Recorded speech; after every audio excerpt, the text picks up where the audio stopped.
Здравейте! Ние сме... Хората не знаят. Много си прав. Давай по същество направо. Днес ще ви представим апартамент с 3 отделни помещения в квартал Кючук, Париж. Почистен и подготвен за ремонт, 72 квадрата, заповядайте да го разгледаме.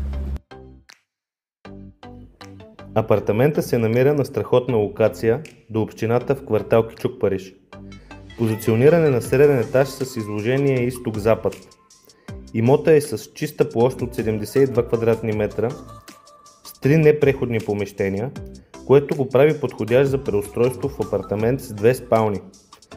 Едното от предимствата му е, че е подготвен за основен ремонт, а останалото го оставяме на вас и вашето въображение. Освен всичко останало, апартаментът разполага с безплатно паркиране пред входа. За повече информация и оглед, свържете с мен Или с мен.